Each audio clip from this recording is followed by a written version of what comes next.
হরে কৃষ্ণ। শ্রীমদ্ ভাগবত গীতা তৃতীয় অধ্যায় কর্মযোগ।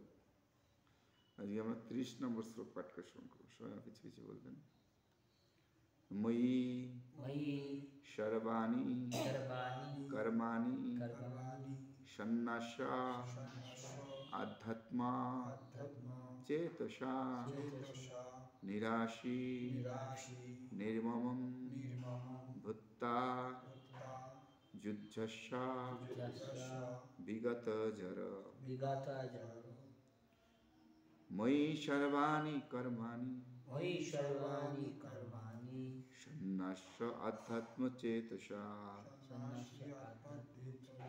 নিরাশী নির্মমা ভূত্তা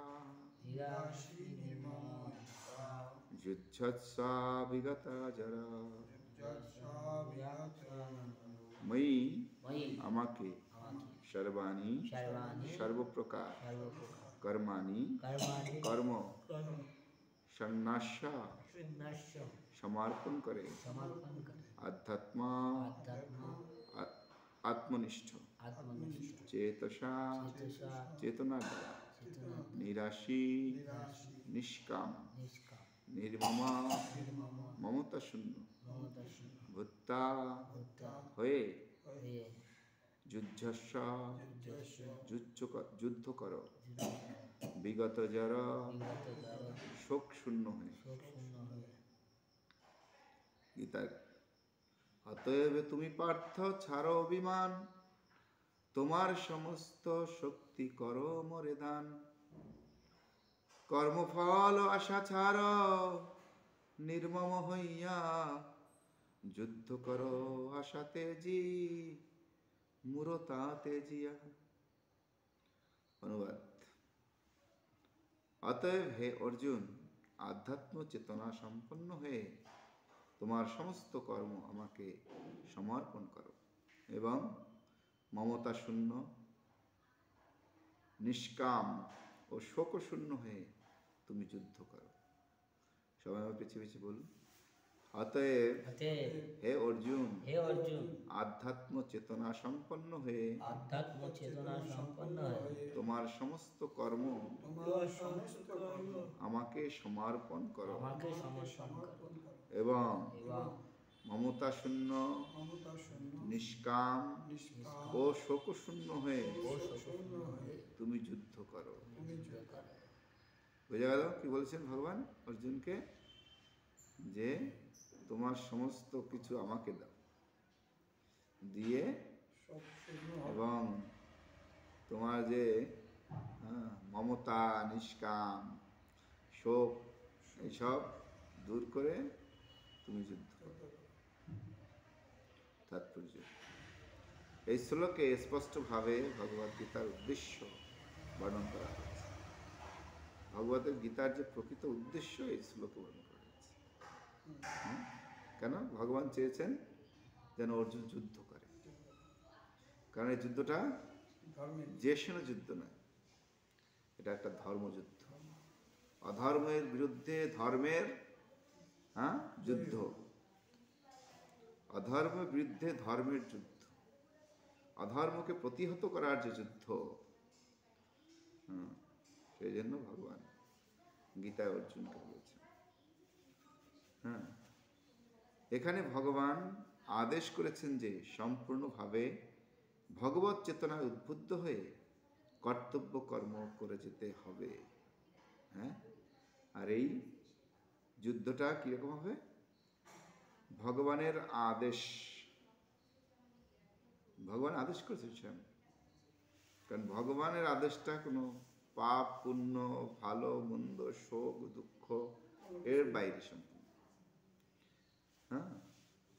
ভগবত নির্দেশনা হচ্ছে সর্বশ্রেষ্ঠ একটা উপদেশ ভগবানের, যে ভগবান চাচ্ছেন যে অর্জুন যেন যুদ্ধ করে।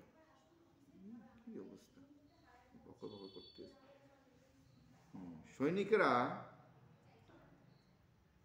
যেমন গভীর নিষ্ঠা এবং শৃঙ্খলার সঙ্গে তাদের কর্তব্য কর্ম করে, মানুষের কর্তব্য হচ্ছে ঠিক তেমনি ভগবানের সেবা করা।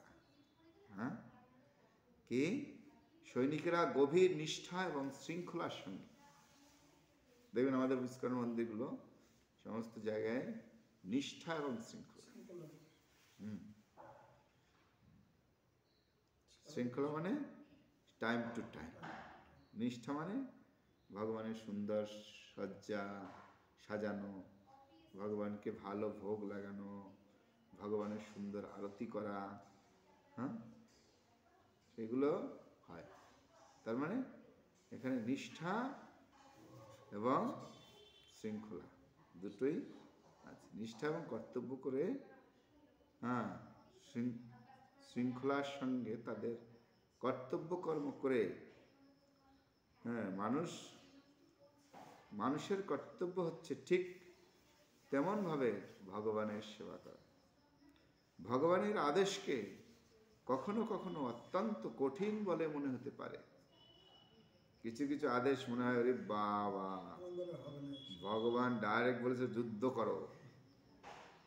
ভগবান একটা যোদ্ধা, ভগবান এরকম যুদ্ধ বাজানোর জন্য এসছেন জগতে। কিন্তু ভগবানের মোটিভটা আমাদের, ভগবান কেন বলছে যুদ্ধ করো? যে কারণ অধর্মকে যদি প্রতিহত না করা হয় তাহলে ধর্ম নষ্ট হয়ে যাবে। যে কোনো মূল্যে আমাদেরকে ধর্মকে রক্ষা করতে হবে।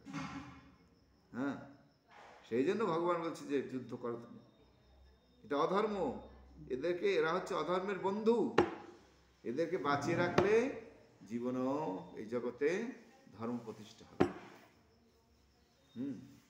তাই এদেরকে হত্যা করতে হবে, ধ্বংস করতে হবে, তাহলে এই জগতে ধর্মের উদয় হবে।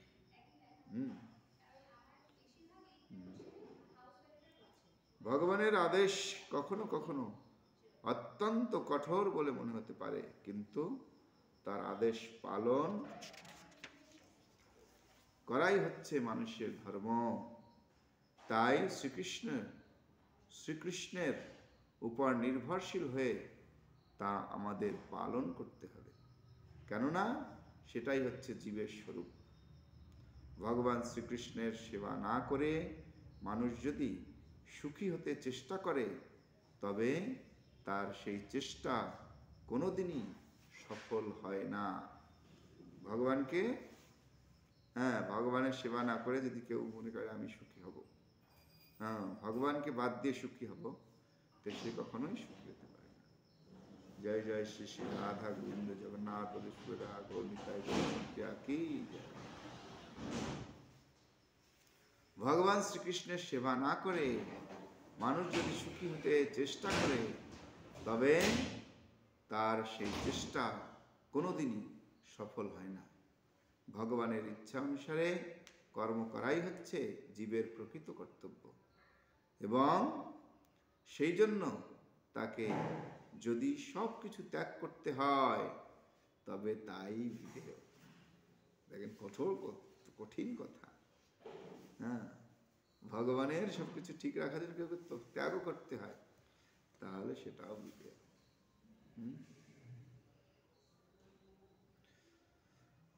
ভালো মন্দ, লাভ ক্ষতি, সুবিধা অসুবিধার কথা বিবেচনা না করে ভগবানের আদেশ পালন করাই হচ্ছে আমাদের। ভগবান বলছেন বিচার করতে হবে, ভগবানকে ঠিক করছে, ঠিক বলছে না বেঠিক বলছে, ভালো বলছে না মন্দ বলছে না, ওরকম বিচার করা যাবে না। সেই জন্য শ্রীকৃষ্ণ যেন সামরিক নেতার মতোই অর্জুনকে যুদ্ধের নির্দেশ দিয়েছিলেন। অর্জুনের পক্ষে সেই নির্দেশ যাচাই করার কোনো পথ ছিল না, তাকে সেই নির্দেশ মানতেই হয়েছিল। ভগবান হচ্ছেন সমস্ত আত্মতত্ত্ব, ভগবান হচ্ছেন সমস্ত আত্মার আত্মা। তাই নিজের সুখ সুবিধার কথা বিবেচনা না করে যিনি সম্পূর্ণরূপে পরমাত্মার উপর নির্ভরশীল, অথবা পক্ষান্তরে যিনি সম্পূর্ণরূপে কৃষ্ণ ভাবনাময়, তিনি হচ্ছেন আধ্যাত্ম চেতক। নিরাশী মানে হচ্ছে ভৃত্য যখন প্রভুর সেবা করে তখন সে কোনো কিছুই আশা করে না। ভৃত্য যখন প্রভুর সেবা করে তখন সে কোনো কিছু আশা করে না। খানজাসী লক্ষ লক্ষ টাকা গণনা করে, কিন্তু তার এক কপর্দক ও সে নিজের বলে মনে করতে পারে না, একটা পয়সাও সে নিজের বলে মনে করে না, কারণ সে জানে যে সেই টাকা সেই টাকা তার মালিকের। ঠিক তেমনি এই জগতের সবকিছুই ভগবানের, তাই তার সেবায় সবকিছু অর্পণ করাই হচ্ছে আমাদের কর্তব্য। আমরা যদি তা করি তাহলে আমরা ভগবানের যথার্থ ভৃত্য হতে পারি, তাহলেই আমাদের জন্ম সার্থক হয় এবং আমরা পরম শান্তি লাভ করতে পারি। সেই হচ্ছে মই, অর্থাৎ আমাকে। কথাটি অত্যন্ত তাৎপর্যপূর্ণ। কেউ যখন এই প্রকার কৃষ্ণ ভাবনাময় হয়ে কর্ম করে তখন নিঃসন্দেহে সে কোনো কিছুর উপর মালিকানা দাবি করে না। এই মনোবৃত্তিকে বলা হয় নির্মম, অর্থাৎ কোনো কিছু আমার নয়। ভগবানের এই কঠোর নির্দেশ পালন করতে যদি আমরা অনিচ্ছা প্রকাশ করি, যদি আমরা আমাদের তথাকথিত আত্মীয় স্বজনের মায়ায় আবদ্ধ হয়ে ভগবানের নির্দেশকে অবজ্ঞা করি, তবে তা মূঢ়তারই নামান্তর। এই বিকৃত মনোবৃত্তি ত্যাগ করা অবশ্যই কর্তব্য। এভাবেই মানুষ বিগত জড় অর্থাৎ শোকশূন্য হতে পারে। গুণ ও কর্ম অনুসারে প্রত্যেকেরই কোনো না কোনো বিশেষ কর্তব্য আছে এবং কৃষ্ণ ভাবনাময় উদ্বুদ্ধ হয়ে সেই কর্তব্য সম্পাদন করা প্রত্যেকের কর্তব্য। এই ধর্ম আচরণ করার ফলে আমরা জড়জগতের বন্ধন থেকে মুক্ত হতে পারি।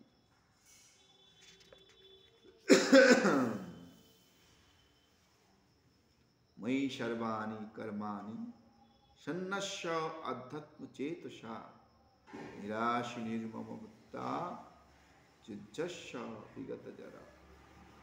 অতএব হে অর্জুন, আধ্যাত্ম চেতনা সম্পন্ন হয়ে তোমার সমস্ত কর্ম আমাকে সমর্পণ করো এবং মমতা শূন্য, নিষ্কাম এবং শোকশূন্য হয়ে তুমি যুদ্ধ করো। তো ভগবান শ্রীকৃষ্ণ এখানে অর্জুনকে যুদ্ধ করতে বলেছেন। যুদ্ধ কখনোই সমাজের কল্যাণ আনে না, যুদ্ধ কখনোই সুখ আনে না। যুদ্ধের ফলে কি হয়? হাজার লক্ষ কোটি মানুষের মৃত্যু হয়। কিন্তু যুদ্ধটা যদি অন্যায়ের বিরুদ্ধে হয় তাহলে সে যুদ্ধটা ভালো, সে যুদ্ধটা জগতের কল্যাণ করে। সেজন্য গীতা ভগবান বলেছেন পরিত্রাণায় সাধুনাম বিনাশায় চ দুষ্কৃতম। সাধুদের পরিত্রাণ মানে সাধুদের রক্ষা করার জন্য, আর দুষ্কৃতীদের বিনাশ করার জন্য। যারা ভগবত বিদ্বেষী বা সমাজ বিদ্বেষী তারা হচ্ছে দুষ্কৃতী। গীতা ভগবান বলছেন না মাং দুষ্কৃত না মূরা বদন্তে না রাধা। যে মূঢ় এবং দুষ্কৃতীরা কখনই আমাকে জানে না, এরা কখনোই আমার ভাবনায় বা আমার ভক্তিতে যুক্ত হয়নি। তো সেজন্য ভগবানকে কখনোই দুষ্কৃতী ভাবে না, ভক্ত ভাবে তার আরাধনা করতে হবে। ভগবানকে আরাধনা করতে হবে ভক্ত ভাবে, দুষ্কৃতি ভাবে না। দুষ্কৃতি ভাবে যদি আমরা ভগবানের আরাধনা করি তখন ভগবান কখনো সন্তুষ্ট। সেজন্য ভগবান গীতায় বলেছেন, মনমনা ভগবত ভক্ত, মনমন আমার মনন করো, হ্যাঁ ভবমত ভক্ত, যেমন আমার ভক্তরা আমার মনন করেন। তো ভগবান বলতে পারেন যে কোনো ভাবে আমার মনন করো না। কংস ভগবানের মনন করেছিলেন, হিরণ্যকশিপু ভগবানের মনন করতেন, হ্যাঁ রাবণ আদি এরা সবাই মনন করতেন ভগবানকে, হ্যাঁ কিন্তু তাদের মনন ছিল বৈরী, হ্যাঁ ভক্তি মনন নয়। যেমন রাধারানী কৃষ্ণকে মনন করতেন, সবসময় সমস্ত জায়গায় তিনি কৃষ্ণকে দর্শন করতেন। একটা ভ্রমরের মধ্যেও কৃষ্ণকে সে দর্শন করছে, একটা তমাল বৃক্ষকে সবসময় রাধারানী আলিঙ্গন করছেন, কারণ যমুনার জলে ঝাঁপিয়ে পড়ছেন, এই বুঝি আমার কৃষ্ণ। হ্যাঁ এই ভাব আর শত্রু ভাবে ভাব সেটা আলাদা। তাই ভগবানকে ভক্তি ভাবে ভক্তের মতো করে আমাদেরকে ভগবানের স্মরণ বা সেবায় যুক্ত হতে হবে। বুঝলা, কখনোই অভক্তের মতো নয়। ভক্তের জিনিস ভগবান কেড়ে কেড়ে খায়, অভক্তের জিনিস ভগবান উল্টে নাই চায়।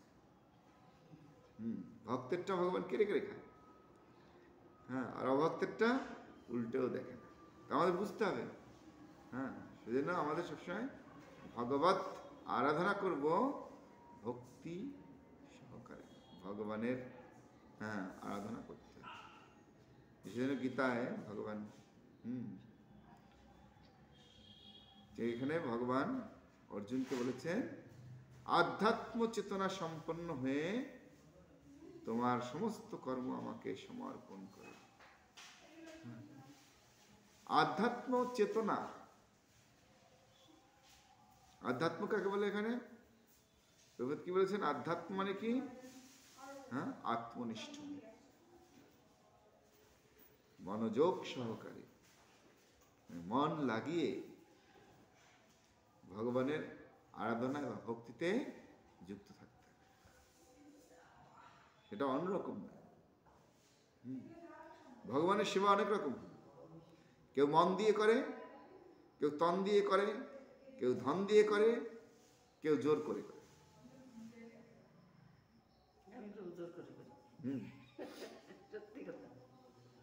অনেকে জোর করে করে, হ্যাঁ ধুর ভাল লাগছে না, তাও হ্যাঁ করতে হবে, কি করব, ঠেকে গেছি এখন রাস্তায়, পড়ে গেছি, বেঁধে গেছি, করতাম না। এভাবে ভগবান সেবা গ্রহণ করেন।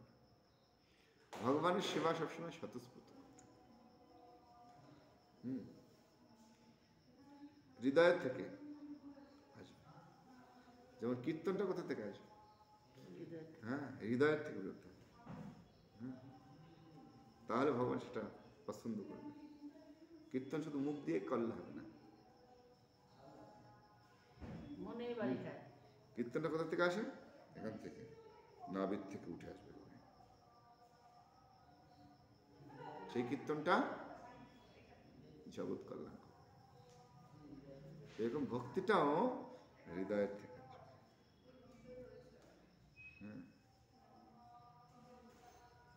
তখন আমাদের আমরা আধ্যাত্মিক চেতনায় উন্নত। আর যখন ভক্তিটা শুধু করতে হয় তাই করছি, কেন থাকছি খাচ্ছি তাই করতে হয়, এরকম ভক্তি ভগবান কখনো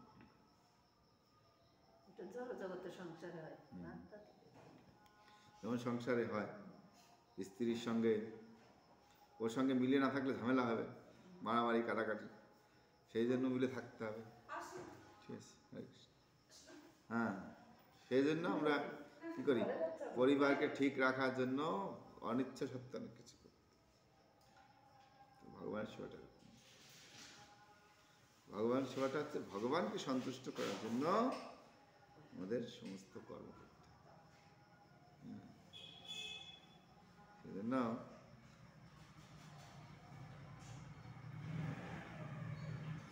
যে তাই ভগবান এখানে ডাইরেক্ট অর্জুনকে বলেছে, হ্যাঁ, আমাকে সমর্পণ করো, মমতা শূন্য।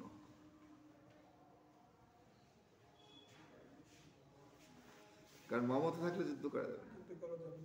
হ্যাঁ, যেমন অর্জুন তার সবকিছু ত্যাগ করে দিয়ে বলছে, না না কৃষ্ণ, আমি যুদ্ধ তো করবো না, দেখো আমি মারবো তো আমার সেই আত্মীয় স্বজনকে, আমার দাদু, হ্যাঁ, আমার গুরুদেব, হ্যাঁ, আমার জ্যাঠার সমস্ত ছেলেরা,